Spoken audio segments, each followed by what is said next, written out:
welcome back. And well, you've seen the thumbnail, you clicked on the title. At this point, you actually know more than me. But if the title of the video says what I'm hoping it says, then I'm so excited. We have been working on building this thing for probably about a year now, and you know what? I think in this video we're gonna plug it in and give it a real proper test as a finished macro processor. It is not small. But before we dive too deeply in what it is we got to do today, there might be some viewers who are joining us on this very video. In which case, welcome to the channel, and thank you so much for joining us. Unfortunately, joining on part 22 of this series is a bit like watching Avengers Endgame without having watched any of the previous movies. But I will try to bring you up to speed as best as I can. In this series, we are slowly building up a 1-bit vacuum tube computer inspired very heavily by the Motorola MC14500, which is a little 1-bit industrial control unit that Motorola designed with the intention of replacing relay logic systems in industrial applications. But it is a genuine microprocessor. Now, there is a lot of asterisks after saying that because it's missing a lot of really core functionality to be considered a CPU or a computer for that matter. But I really liked the architecture. Now, there were some pretty heavy limitations with that architecture. Most notably, it only had a logic unit. So we did a pretty heavy redesign on that logic unit and bumped it up to a full-fledged arithmetic logic unit. So it's still very similar to the MC14500, but there's been enough changes to it that I've been dubbing it the UE14500, UE for Usagi Electric. And we are so close to getting the processor part of this done. Now, the processor is only 1/4 of the entire computer. Next, we're going to have to take a look at memory, and then program control, and finally input and output. But to get the first 25% of the entire computer finished is such a massive milestone that I have actually been losing sleep at night. I am so excited. Now, in the previous episode, we got so close to being finished. As a matter of fact, it looked like all we needed to do was just plug in a couple of end boards on the very bottom edge and plug it into power and give it a test. But there's quite a few more things that we need to do before we're ready to actually put power into the entire thing and give it a test. And it's actually more than I had anticipated. So it's like 9 a.m. outside. I'm fired up. I want to work on this thing and I want to see it run in this video. So let's hop over to the bench, take a look at everything that we have to cover, and then, well, get to work. And hopefully by the end of this video, we will have a fully functioning vacuum tube 1-bit macro processor. So let's jump over there and get started. All right, here's where we left off in the previous episode. We got pretty much the entire bottom half finished. We're just missing a little bit right along here. Now, the connection piece that's going to go in between here is going to have some buffers on it, and so that's what this little piece right here is. We've got 4 cathode follower buffers to buffer up the data output here. And then we have our 2 end pieces, which are here and here. And you can see that these have not been built up, unlike our cathode follower buffers here. I'm actually missing some VFDs here. I'm hoping that they'll show up today, and if they do, I'll be able to get them in so you guys can see them. We also need a little connection piece that's going to sit right in there. And then once I get all that built up and plugged in, the entire processor should be finished and ready to go. But there's a couple more things that I want to tackle. And the first is that I want to rebuild this board right here. In the previous episode, we had to do a little bit of bodge work to get it to work, and it looks ugly. And then moving around to the top of the computer, I actually want to do some work on the soft start here. I just really don't like the way that these massive black automotive relays look. So I've ordered some Omron G2R1 relays. One of those does not have enough current capability, so I'm actually going to run 2 in parallel per voltage rail. And I'm going to try and stuff everything onto this center board here, so that the entire soft start is right here on the center, and then these long boards on the side are just for moving the power signals over. The only change from a functionality point of view is that I'm connecting the common to the normally closed. So that way, whenever the relay kicks over to the normally open, it's just shunting across the resistor. And so we never have a moment where there is no connection. And that was a suggestion that a lot of people in the comments had. And thank you guys so much for leaving those comments. Next, we need some way to control it so that way we can see that it's actually working. We need to put in a 4-bit instruction. We also need to input a clock as well as an external data input. And then we need to see some of the results. So I need to build up some kind of remote control that allows me to do that. And I've picked up these really cool Russian toggle switches, and I have a cool push button here that I think is going to work brilliantly for that. But I need to build up a PCB that holds this, has some form of display on it so I can see what I'm inputting and what the results are, and I need to figure out a way to connect it. And I think I'm going to do that by creating a little PCB that plugs into here, and then have a harness run right along the bottom here that we screw into the wood to hold it all in place. And then finally, we need to work on the power supply. This is the power supply that I've been using up to now, and if we crack it open, you can see it's just a Meanwell 24 volt supply and a random 12 volt wall wart that I had. And the 24 volt supply is still totally fine, but the wall wart is just not putting out enough current. It's a 3 amp wall wart, and I'm gonna need a total of about 7 amps, I think, on the minus 12 volt rail. So I have been slowly designing and working on this beast in the background. And this uses a Meanwell 24 volt 14 amp supply, just like the other one, but we have added a Meanwell 12 volt supply that'll do up to 17 amps. But you can see that while all the components are in place, there is no wiring whatsoever. So we need to finish wiring this up so we have a power supply that will actually power up the entire processor. So there's still a ton of work to do, but oh man, am I excited. I am ready to get this thing going. So let's get to work.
All right, it's been a tough couple of days, but I've been going pretty much sun up to sun down on this thing for the past 3 or 4 days, and I think we're there. I think the processor is finished.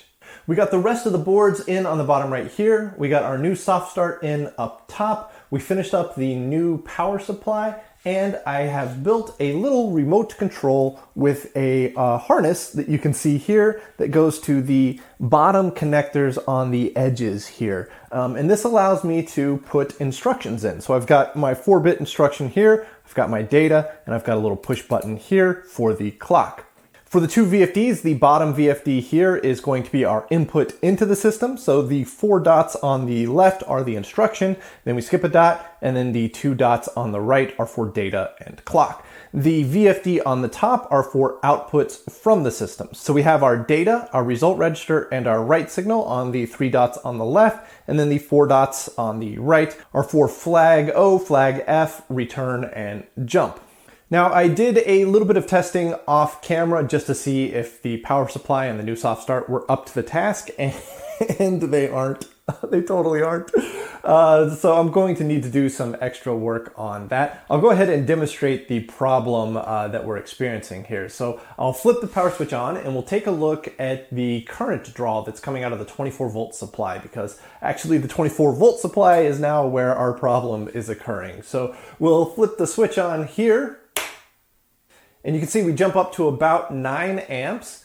The Thyotrons are warming up. And then you can see that the 24-volt supply just thinks we're in a short circuit condition, and it's just going into full protection mode. So it never actually starts up. Now for the soft start, I'm running a 2 ohm 100 watt resistor as a current limiting resistor. And you can see that whenever we're cold, that puts the power supply at about 9 amps. Now I have a little more headroom in the power supply. I can actually bump that up to about 14 amps. So what I think my short-term solution is going to be is that I need to drop the value of the current limiting resistor on the 24-volt side. So right now it's 2 ohms, and then I've got this, this actually is a ballast resistor for a distributor, but it's a 1.8 ohm. So if I put this in parallel with the 2 ohm resistor here, that should drop us down to about 0.95 ohms, I believe. So I'm gonna go ahead and hook that up in parallel. All right, let's give it another shot here. I'll go ahead and flip the switch on. We can see it jumps up to about 14 amps. That's good. That means we're getting more power into the heaters of the tubes, and it's dropping down to about 10 amps. Then we get a spike up to about 15, 16 amps, and then it comes right on down. And right now, at this moment, the entire processor is warming up. We can see that the current has settled out to about 11.5 amps on the 24-volt side and about 5.5 amps on the minus 12-volt side. So once it's warm and resting, we're well within the specifications of the 2 mean well supplies that I have in there. So now we're sitting here with a processor powered up, warmed up. I think it's time that we test this thing as a fully functioning processor. But what I'm gonna do first is I'm gonna kick all the lights off to make the VFDs a little easier to see, and then we'll take this thing for a test drive. All right, it's a little darker in here, and I think it should be a little easier to see what is being displayed on the VFDs here. On the top VFD here, we can see that there's just a little bit of residual glow here. That's because the signals that are being output by the processor here are not exactly at 0, but it should all be functioning. Hopefully, at least. We'll give it a test. I've got a little bit of a program here that should test out most of the functionality of the processor here. So we'll go ahead and give this a shot. Now the first thing that we got to do is we have to initialize the processor, because it's just going to boot up with all sorts of random stuff stored in all the different registers. And so what we want to do is we want to make sure that the result register and the carry register are both 0, and we want to make sure that input enable and output enable are on. So we'll start by doing IEN, which is 1010. We'll set the data to 1. We'll clock that in. And I can see all the way up here that IEN kicked on. That's good news. Next, we'll do 1011, which is OEN. And again, we will hit the clock. And yeah, I can see the VFD over here came on. So now we've got IEN and OEN on. Next, we will do 1, which is 0, 1, 0, 0. This forces a 1 into the result register and forces a 0 into the carry register. So if we hit the clock, yeah, I can see that. Now our carry is 0 and our result register is 1. And then we will just load a 0 into the result register. It is now off. The processor is fully initialized and ready to execute code. Now the first thing we'll do is we will add two 1-bit numbers together. We'll just add 1 plus 1, which equals 2. So we'll start with a load operation, which is 0001, and then we have to turn the data on, and we will clock a 1 into the result register, and I can see that the result register is now storing a 1. That's good. And then we will add that, which is 0010, with a 1, so our data stays on. We will hit the clock, and we can see that our result register went to 0, our carry register went to 1. Now let's say that we want to store the inverse of whatever's in the result register. Well, we can do an STOC command, which is 1001. We'll turn the data to 0. And whenever we hit the clock, I'm actually going to push and hold it so we can see what the output on the VFD up here is. And so when I push it, we can see that the data is on, and we can see that the write pin is on. So the STOC command outputs the inverse of the result register onto the data bus. That's why this is 1. And as long as the clock is being held, our write pin is high. As soon as I release the clock, the write pin goes low. And so that write signal is what is being sent to memory to tell memory, hey, store whatever is on the data bus. So we just stored a 1 into some address. That address just so happens to be the old noggin up here on my head. Okay, so next, let's do something a little different here. Let's try to get the carry register into the result register, because maybe I want to do a conditional statement based on the value in the carry register. So in order to do this, we are going to load a 0 into the result register. Now it already has a 0, but maybe it doesn't. So we're just going to make sure that the result register has a 0. And then we are going to add a 0 to that. And so what this is going to do is 1 plus 0 equals 1. And that 1 is coming from the carry register. So that's going to move the carry register into the result register. All right, now I can see that the result register is 1, the carry register is 0. And then maybe we want to store that into a memory location so we can use that as an indicator for some conditionals later. So we'll do 1000, which is an STO command. When I push it, again, we can see that the data went high and our write pin went high. Awesome. So now we have the carry flag stored in some memory location that we can now do conditionals on.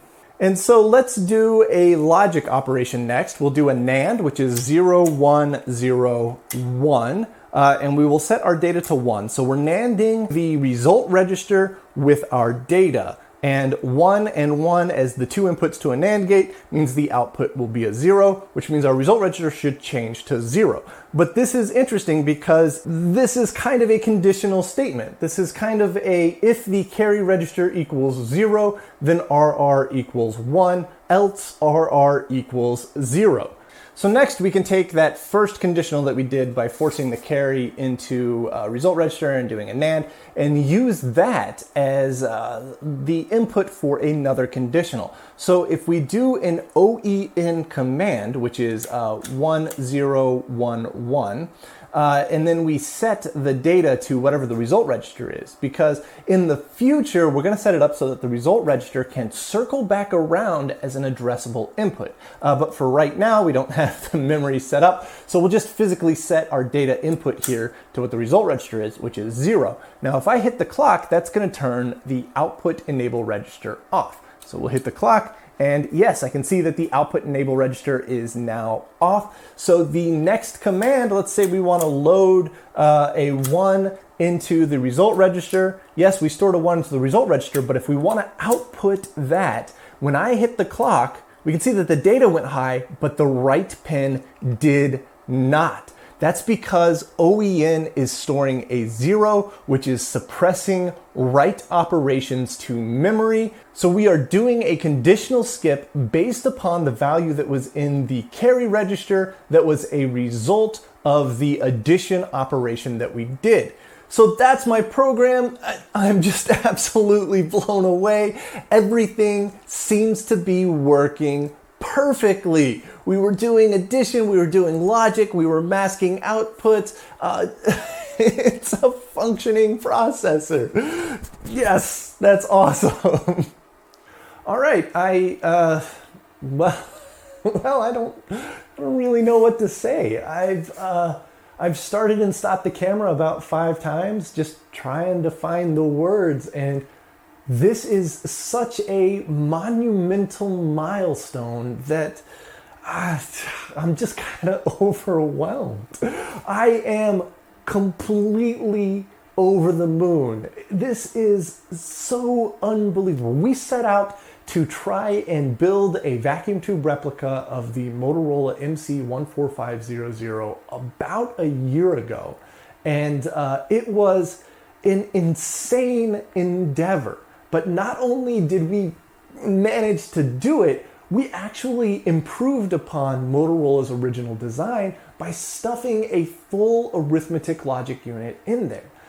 Now, when I say improved upon Motorola's design, that chip is supposedly capable of running at up to 1 megahertz. And I guarantee this will not run anywhere near that. As a matter of fact, my goal is 10 hertz or 10 instructions per second. If I get the right things going on with program control, I might try to push that faster, maybe up to like 50 hertz or something, but we are a far cry from what the Motorola chip was capable of. But it's working. It's actually functioning, and it's on right now, actually. And I can tell you it's on because there's like a blast furnace on this side of my face. Flames on the side of my face. But it's sitting here functioning. My little remote control here, I can clock in a value into the result register. It loaded in. This thing is working. The amount of pieces that have to work together for that to happen. Just all I did was punch in 0001, throw the data to 1, and hit the clock. But what that means is that, first of all, there has to be 2 separate clock signals, one inverted from the other and one slightly delayed. And then we have to clock the instruction into the instruction register up here. It has to be decoded here. It has to come down to our arithmetic logic unit here to load in whatever is being put on the data bus, which is coming from this switch all the way down here. Then once it's loaded in, it needs to buffer the signal, put it out, and display it up here. So many things have to work together just right to do something that seems incredibly simple, but it works. It actually works. We have a 1-bit vacuum tube processor. But it's not a computer. Not yet. We are still missing 3 very vital things. We're missing memory, we're missing program control, and we're missing input and output. And the next thing that I want to tackle is memory. But we are going to save that for next year. So that's right, this is the last episode of the year, and I want to thank you guys so much for joining me, not just on the journey of the vacuum tube computer, but on all the videos I've been making on the HP 150A oscilloscope and on the 1-bit breadboard computer. We had a bunch of really cool projects this year. I've got even cooler projects planned for next year, and I hope you guys come along with me on the journey because there's a lot of really cool stuff planned for next year. But I cannot thank you guys enough. You are without a doubt the best community I have come across. Between the Discord server and even the YouTube comments, the feedback, the suggestions, the comments, everything is fantastic. I don't have any trolls, I don't have any negativity. You guys are always just totally brilliant, and it makes YouTube worth doing. So I love getting up and reading your comments, reading the Discord, keeping up with everybody's projects, and listening to advice and suggestions for future directions of this project. And well, this project wouldn't have happened if it wasn't for you guys' enthusiasm. So thank you all so much. I really, really hope to see you guys next year. But right now it's Christmas, or soon enough. So Merry Christmas, y'all. And thank you so much for watching. I'll see y'all in January.